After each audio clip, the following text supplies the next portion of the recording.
This episode of WDW Today is being sponsored by MEI and Mouse Fan Travel. And hey, you heard a lot about that new Disney Dream cruise ship. Isn't it cool? Right. Yeah, I saw a lot of pictures and video, no doubt. But you know what? Why not go on the Disney Dream? You can book it. In fact, why don't you call the travel agents at MEI and Mouse Fan Travel, and they can help you book it and also plan. There's a lot of detail that goes in there. Lots of restaurants, lots of shore excursions. There's so much to do with that. Why not have someone like the talented travel agents at MEI and Mouse Fan Travel help you plan that perfect vacation on the Disney Dream? Check them out online right now at www.mousefantravel.com. This is Walt Disney World Today. Give us 5 minutes and we'll give you the world. It's Wednesday, February 2nd, 2011, and this is episode 833 of WDW Today. I am Matt Hochberg of StudioCentral.com. Joining me on today's show is Len Testa, co-author of the Official Guide to Walt Disney World. And Len, with it being Groundhog's Day, I'm compelled to say, Phil Connors? Phil Connors. Smack. Ned? I got you, babe. Oh, one of Bill Murray's greatest roles. Head, needle nose Ned. Come on, Bal. Ned. That was great. I will never look at that You Got Me, Babe quite the same way again. Every time I hear it, on the radio, just a quick snicker. And you naturally at the radio as soon as you hear it. Exactly. Also joining us on today's show is Henry Work, a developer for touringplans.com. Welcome to the show, Henry. Hey, Matt. How's it going?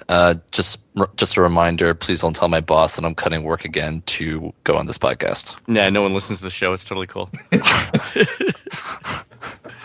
It's Wednesday, and we're answering your listener questions. And we're going to start with an email from Tommy Kerbo of Austin, Texas. You might remember me from previous WDW Today episodes like 21 and 50. I just returned home from a trip to Disneyland, and I noticed at the end of the day, a scent followed me home. Better than a ghost, I guess.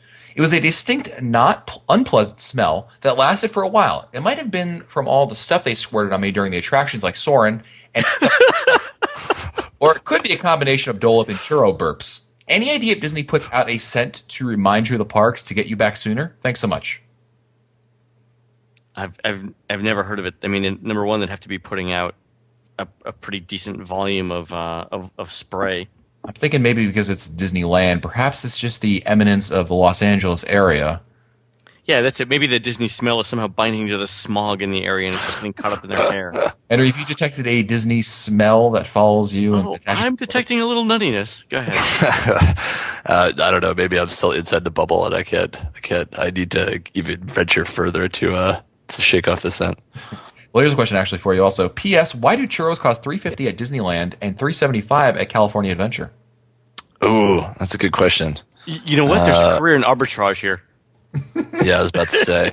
The one thing I have, okay, this is not answering the question, but it's related. The one thing I have noticed is that generally the stuff at the carts in Disneyland is more expensive than in Disney World. Like the sodas at Disneyland are $3, in Disney World it's $2.50. My theory here is that a lot of Disneylanders are locals, and so when they come to the parks, they don't spend big bucks on table service or souvenirs because they come so often, so that Disney has to gouge them somehow, and that somehow is on slightly more expensive sort of cart food instead of Disney World where they have margins elsewhere.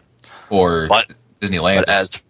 Sorry, go ahead. I was going to say, or California costs more, generally speaking. The cost of living is higher there. Right. That's probably also it as well. Next email is from Craig Duncan. Quick one for you guys. Remember, if you are from the United Kingdom or not a U.S. resident with your own car insurance, you need to take a collision insurance, so you will rarely get a car for 8 days for $100. Do you guys use your own insurance or rental companies? We don't get the choice in the United States. I definitely use my own insurance. So you're saying coming from outside the United States, you don't get the choice on taking the insurance? That stinks. Yeah, it sounds that way. When I rent cars, I do not take the insurance on them. For one, most major credit cards offer some basic protection to begin with, and of course, my insurance, at least my car insurance, does cover me for rentals. Yes, that is mine. Yeah, and I just feel like fine. Yeah. So I don't get. Len? Do you or do either of you guys feel? I guess not the risk, because I know Newell does. Newell always gets all the insurance. He's actually wrecked rental cars before, though. So Well, I mean, he likes the ability, and it's true. I mean, if you wreck the car, you can just bring back the steering wheel, But there you go. He said that when I was thinking the exact same thing. The day that he said that, could you imagine Newell, walking in like his clothes are in tatters, his hair is still on fire. He kind of throws the steering wheel on the countertop With the keys. With the keys. Here you go. So you can bring back the car. Well, now that I am, I've just entered the legal age. I'm just above the legal age limit for renting cars. I had the pleasure of renting cars myself. The one thing I would say is just make sure when you're booking the car rental, it's really easy to forget that you need to have one with unlimited miles, or if you need an additional driver, make sure that if you're using some crazy discount code from Mouse Savers, that's still available to you, because the car rental companies are ruthless with fees and stuff like that. So the other thing is make sure to check all the dents in your car and make sure that it's marked down on the sheet before you actually go sign it out. Yeah. Good advice. We had the last question was from England. Let's keep it in the United Kingdom. And our next email is from Colm from Hull, England. I was recently reading my copy of the unofficial guide to Walt Disney World for 2011. I was looking at FastPass at Universal Express, specifically the part about the resort guests' benefits at Universal. In the guide, it says Disney have so far have not followed the lead of Universal. My question is, could they if they wanted to? Looking at it logically, Universal has 3 hotels and 2 theme parks. Disney has more hotels than I can remember, and 4 theme parks. Surely the numbers don't add up. The daily population of Disney World is so much larger than at Universal that if the system was employed, it would surely throw everything off. Take, for instance, when I went to Islands of Adventure and Harry Potter was closed. We walked to Universal Studios and tried to do Men in Black. I say tried because for 20 minutes we were the 4th group in the queue while all of the resort gets waltzed in before us. It was apparently the same story everywhere. Could you imagine the same thing at Tower of Terror went down? Toy Story Midway Mania and Rock and Roller Coaster wouldn't move. Just my thoughts and your ideas. Well, Len, he didn't quite go into it, but do you want to quickly explain how the Universal Fast Pass system differs than Disney World's? Yeah, Universal Express allows front-of-the-line access to resort guests.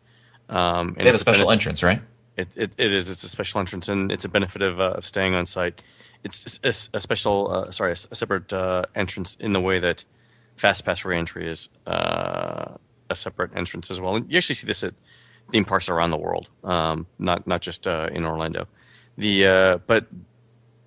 But the basic explanation is right. Disney's got too many people to do that effectively. I mean, any given night, they've got somewhere between 25 and let's say 28,000 hotel rooms, something like that.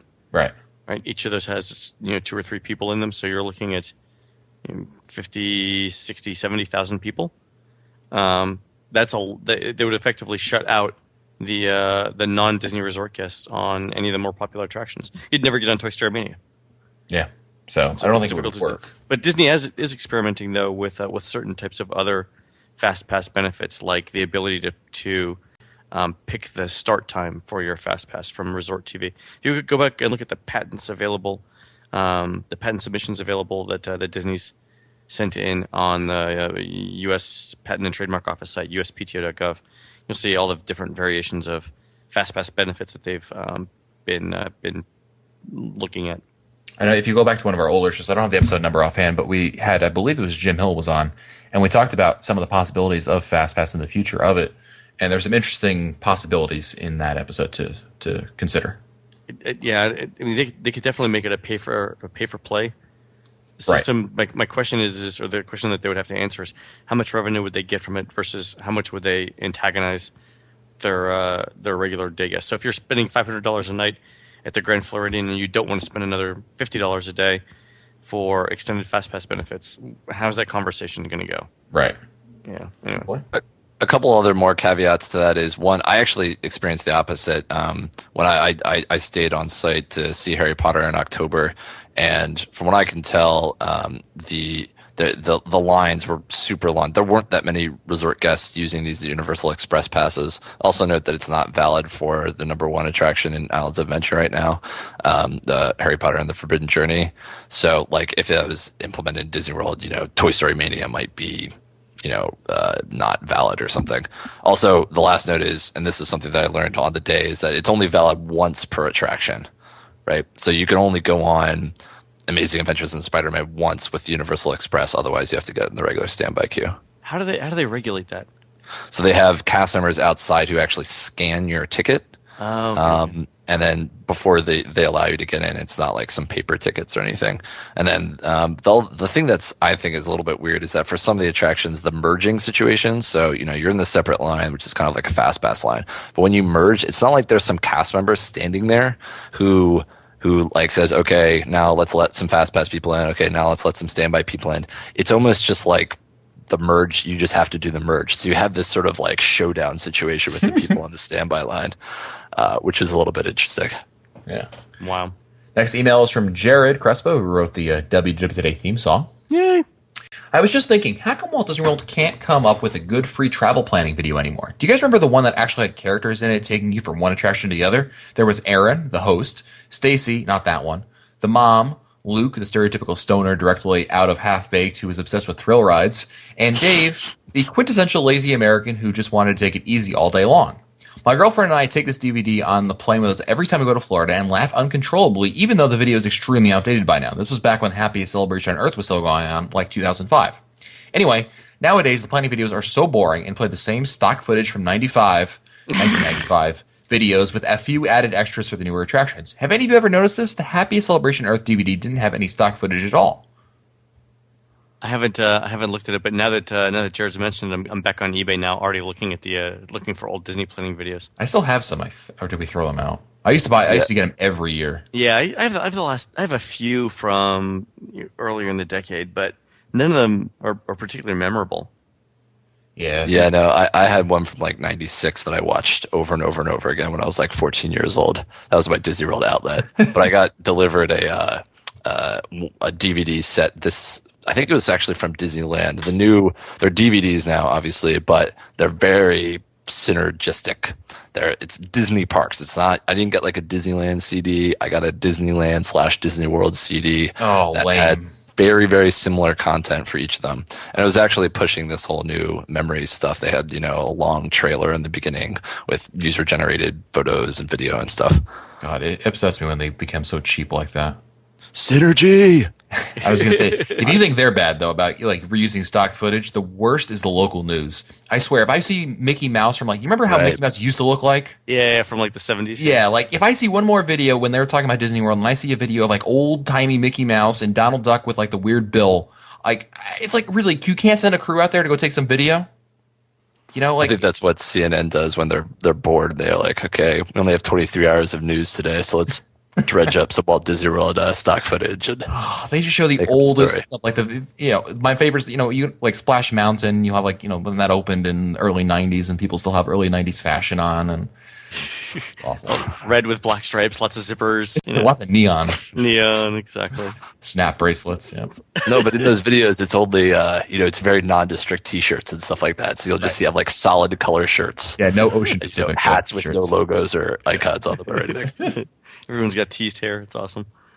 Next email is from Sue. Can you guys recommend a good room or location in the Wilderness Lodge?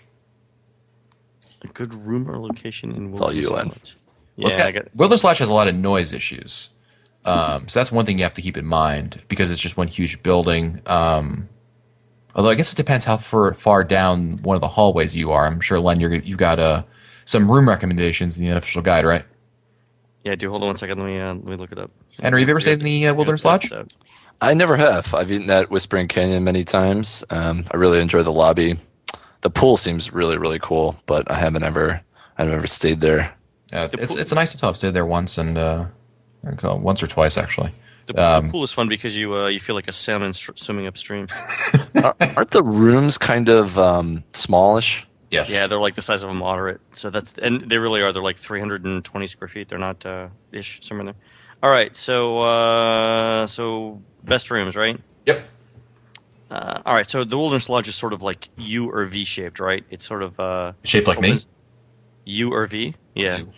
Get it? It opens up towards the back, towards Bay Lake. The best rooms are on the very end of the V, towards the lake. Floors 4, 5, and 6. There are even numbered rooms 4,000 through 4,003, 4166 through 4169, 5,000 to 5,003, 5166 to 5169, 6,000 through 6,003, and 6166 to 6169. Those are direct views of the lake. The ones that face inward that are courtyard views are odd-numbered rooms, 4005 to 23, 4147 to 65, 5005 to 23, 5147 to 65, 6005 to 23, 6147 to 65. Cool. There you go. And there's a few more, but it goes on and on. But check page 143 of the book. Next email is from Chris, who writes, 3 of us are visiting the world in June, staying with my family. We have park hopper passes and a rental car. We want to park hop from Animal Kingdom to Epcot. I assume the best way is to use our car instead of the bus or monorail. Mm-hmm. Is that right? Yes. Yeah, absolutely. Yes. Next, say we want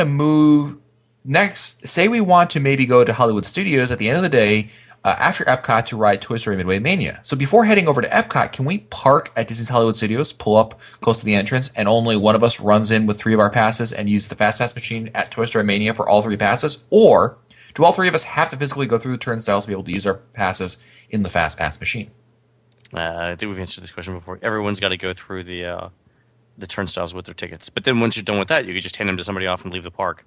Yeah, I mean, 3 of you have to go through the entrance, but then 2 of you could hang back and just sit by the entrance while one makes the run. Exactly. Or prosthetic index fingers, as brought up in a previous episode. Exactly. You laugh. I'm doing that. I'm so doing that on my next trip. Next email is from Marty Doherty of Chicago, Illinois. Marty. Hey, gang, love the show, but I have to bone to pick with you. Big pun. Where's the love for the Animal Kingdom park? I'm curious to hear your reasons for disliking Animal Kingdom. Using my own experiences as your guide, the park seems to be filled with high-ranked attractions. For example, you have Kilimanjaro Safaris, one of the few 5-star attractions in the guide. You also have 2 of the best stage shows. I'd be curious to hear what you think is better in Finding Nemo and Festival of the Lion King. There are 3 4-star attractions in the guide, Tough to Be a Bug, Flights of Wonder, and the Maharaja Jungle Truck. You also have 2 4.5-star attractions with Expedition Everest, arguably one of the best resorts on property, and Dinosaur. All said and done, you have 8 attractions with 4 or better rankings. I think there's only 1 under 3, which is Triceratops Spin. To compare this with Magic Kingdom, you only have 8 4 or better attractions. That includes a 4-star ranking on Peter Pan's Flight. Really? I think the thing that Marty's letter has shown me is that I need to go back and knock everything down in the Animal Kingdom. I would agree with that. At least 1 star. Yeah, it's interesting. I think in retrospect we might want to go back and review some of those ratings. I'm not sure that Dinosaur right now is a 4 or 4.5 star attraction, and I don't. Tough to Be a Bug. Is it better than PhilharMagic? No way. I would tend to agree with you that it's not. So, thanks, Marty. Let me go back and change the book. It is book updating season. So, I'm not a. I mean, no, seriously. I mean, I think the reason why it doesn't get love is it's not a complete park, right? Right. They've got a dozen or so attractions, whereas the Magic Kingdom has several times that, and the scope of many of those attractions at the Animal Kingdom are not nearly as large as that at the Magic Kingdom or, say, Epcot.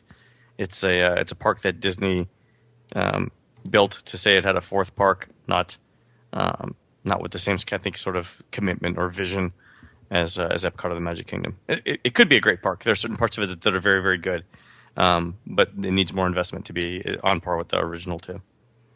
I just, it's got Len. I think everything Len said is correct. Dino Land is awful. It's just it reeks of cheapness, and I'm sure Henry, it reminds you a little bit of Paradise Pier at California Adventure, where the old Paradise Pier. Right. I think I could take Paradise Pier now. Yeah, it's not bad. Yeah. I just that whole aspect of that park really bugs me. I always find myself going there and I'll ride Everest, which is great. I go to the safaris, which is great. And, I'll see 1 or 2 other attractions. Then I'm like, well, what else do you want to do? And it's like, let's just get out of here. I mean, I really struggle with finding stuff to do in the park for longer than lunch, let alone staying until the end of the day. There's no nighttime show there. The parade is nothing that I would write home about. So there's a lot of issues with it. Again, and the other issue, bigger issue, also is, there's so much of the park is based on going to see the animals and everything. But I really think Disney missed the boat with this, because I really think that if you want to see how you should do a theme park meets, animals in terms of interactivity, you got to go look what SeaWorld does. They do so much better job in terms of putting animals in not just in plain view of people, but interactive with people. And the easiest animals to see are the most boring animals to see in Animal Kingdom: ducks and geese and parrots. And I don't care about that. I want to see SeaWorld. You go there, what do you see? And I've mentioned this before. You can go pet the dolphins. How cool is that? You're not getting anywhere close to the elephants. You're not getting anywhere close to the lions, which probably is good. You're not getting, there's none of the quote unquote sexy animals you're seeing over there at Animal Kingdom. That's a big problem for me because so much of the park is built around that idea. So, Henry, what do you think of Animal Kingdom? We haven't had you on the show to talk about that before. Okay, so here's my moment. I love the Animal Kingdom. I definitely wish there was a lot more of it. The whole Beastly Kingdom plans and whatever. I think that would be really cool. I totally agree with you on Dino Land. I listened to Disney Sean Slater, who you have on the show, and he says that if you go with him, you'd really appreciate the detail. But it just sort of comes across as tacky to me. I think it's sort of like supposed to be deliberately tacky. I appreciate that to some extent, but at the end, it's still kind of tacky.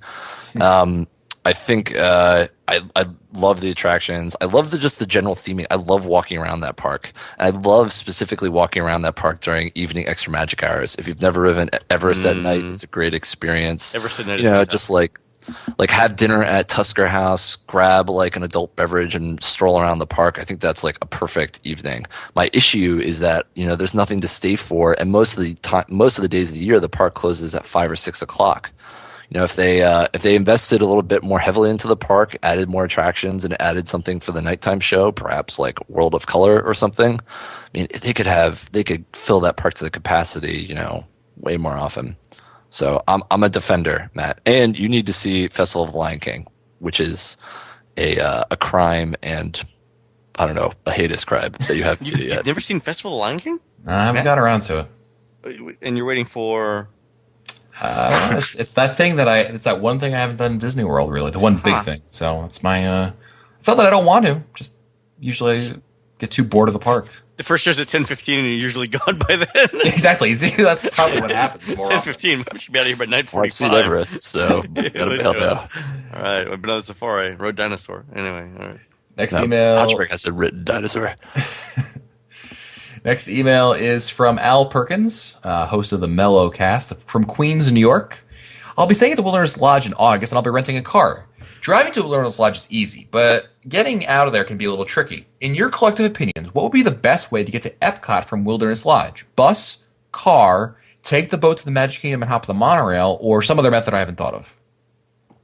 I don't think any transportation method that requires changing somewhere is going to be faster. Car's not an option?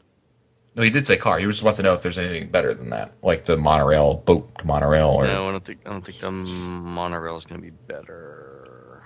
No, I think car's almost always going to be a better option. Really, the exception could be Magic Kingdom at times, but in that case, I would still take the car.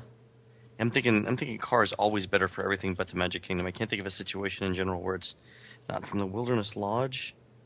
Looking at the car. Now the car is always going to be better, but it's only a few minutes better.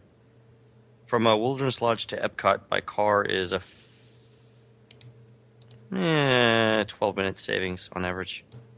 12 to 19 minutes, best case or average case and worst case scenario. Okay. Next email is from. Oops. It's from Mayor from New York City. Bear? Mayor. M-A-R-E. Mayor. Len, you mentioned the KidCot stations in Epcot's Future World. Yep. Back on May 4th, I was in Epcot with my two little boys and was disappointed to learn that all KidCot stations in Future World had been removed. Apparently, they were moved back in January 2010. My boys really enjoyed these stations. However, the KidCot mass stations in World Showcase are still there. The January 2010? Mm-hmm. What about the ones in Innoventions? Are those KidCot? I know the mass stuff. She's right about that. Really? That's interesting. I wasn't aware of that either. I'm not. Were they? I'll have to go back and look. Yeah. Well, thanks for the tip, Mayor. Next email is from Kurt from South Bend, Indiana. On the forums, he's known as Lost in Thought. Hoorah! I was reading the color companion to the unofficial guide to Walt Disney World the other day, and it inspired this question. If you had been in the boardroom when the final decision on Epcot was being made, and you had a vote, would you have voted to build Epcot, knowing what you know now and how it was received and the educational slant and the overall size? Anything in the original plans you would have changed? Would any of you, other than Matt, have built the studios first or in place of Epcot? No, I think Epcot was the right second park, even in retrospect. Would you have kept the original plans, Len? Would you have kept it as it was exactly in 1982? You mean and not changed it? Yeah, like, would you have kept that educational slant, or would you have people won't like this, let's make it a little more fun? No characters, same type of corporate sponsorship. Right. Yeah, I would have. I would have kept the educational theme. Well, the thing that I think that they got away from isn't so much the educational theme; it's the cutting edge science and technology theme. And I think the reason why they did that is it's so difficult to keep up. It's expensive. Yeah, and it's expensive, right? Yeah, so people would be constantly shuttling stuff in and out. That's the difficult thing for them. They could still do it. I mean, that's kind of what Innoventions is on a smaller scale, in some cases. Right. But the overall direction of Future World, it's difficult to discern some of those things now from in any other Disney theme park. Soarin', for example. When we've talked about this before, what does Soarin' really have to do with either the land or the future? Right. It's a fun ride, right? Test Track is kind of educational. Universe of Energy still is. Spaceship Earth, I think. Spaceship Earth is a great example of a classic ride, right? When you think about what it is. It's a ride through the history of human communication. It's like watching PBS. Right? Who does that? But it works, right? It works. That's the kind of Speaking ride of Spaceship Earth, Len, I have Netflix. I was watching on demand, and I watched a BBC documentary about the Battle of Gallipoli, which was a battle in World War I in the Crimea, purely because it was narrated by Jeremy Irons. That's awesome. Were you waiting for him to say, and we've been visitors or passengers in the spaceship? Yeah, I was telling Marissa, I was like, why are you watching this? Like, any second now, he's going to say, we have been among its many passengers, like and a miraculous spaceship. That's great. What do you think about Epcot, Henry? Would you have kept it as is 1982? It's hard to say. It's almost like a fine wine almost. You know what I mean? Like the people who really love the original Epcot are still very fierce about it, and they still sort of defend it to its ends, bemoan Horizons leaving and stuff like that. What I think is really interesting about Epcot is I felt like some attractions might have just not worked because their placement wasn't great. Like Wonders of Life Pavilion. Like if you just walk over to that side of Innoventions back where Universe of Energy. I almost wonder if Universe of Energy and Wonders of Life before they closed it down just suffered from a lack of, publicity or just poor product placement. You know what I mean? Mm-hmm. Like Spaceship Earth was so good because, it's right there in the front of the park and no one really can miss it. I almost think some redesigning of it sort of went away a little bit from the hub and spoke model. I'm wondering if I think with the original plans were supposed to have people movers going around through Future World. I'd like to see those. That's the one thing I would change. Everything else is just too hard for me. I'm not smart enough to figure out, but I could okay people movers. Yeah, it's a tough question. I mean, I think the great thing about Epcot was that it was so not the Magic Kingdom. Like, the one thing you want to avoid is just having a bunch of parks that are basically interchangeable. It's like, well, it doesn't really matter. Who cares? And Disney's, by and large, tried to make their other theme parks not be copies of the original. And certainly, the Epcot is the antithesis of the Magic Kingdom. And there's nothing in 1982. There was nothing magical about it, right? It was just everything was cold. There was concrete everywhere and steel. There was no pink. There was no greens. There was everything was just about no this characters. Right, no characters. It was that kind of a feel. And we got some great attractions out of it. I was actually thinking when you guys were talking about whether or not you would take out attractions or not, I was thinking a lot of times I wouldn't so much care for the attraction, but if I said, oh, we should get rid of World of Motion shouldn't have come there, it would have taken away from the music that we now enjoy. That's right. That's true. It's not so much that a lot of the music from these attractions are still being played in the park as background music, and I love that. So if we took that away, we would never have the music. So it's you gotta, you can't take one without the other. So, I think like Henry said, there's a process to it. Maybe I would have said, okay, guys, it's okay if Mickey shows up a couple times, or there's a room for everything. But by and large, I think I would have, I think the way things worked out has been pretty well. I don't think they really made any huge, major faults, to say the least. I think, one more question before our last question of the day. That's going to be from Joseph, who writes, I need help from Len on this one. I'm going down for a last-minute trip soon for my buddy's birthday. We're going to celebrate drinking around the world. We're both frat boys and can win many a Pong or Flip Cup game and spend our nights in Narcoossee's, but the idea of heat and walking 1 to 2 miles is daunting. Besides water, pacing, and food, what other tips do you recommend? Are there any other drinks that you would especially recommend or other fun things to do? Comfortable shoes, obviously, if you're going to walk around while you drink around the world. Again, it's a mile and change around. One of you guys has to be a designated driver, or at least the person to get or they're staying on property. Or you're staying on property, or you need somebody to get you out of jail. One or the other, whatever. It's all cool. That's a good question. It's hard to drink. Here's the dilemma, right? It's hard to drink a dozen beers. Even if you get started at 1 o'clock, that's like 1 an hour. That's not terrible. But if you're trying to save volume by going with liquor, then it becomes essentially a race against time. So if you have shots of tequila in Mexico, for example, by the time you get to Japan and the sake, you're not gonna remember very much.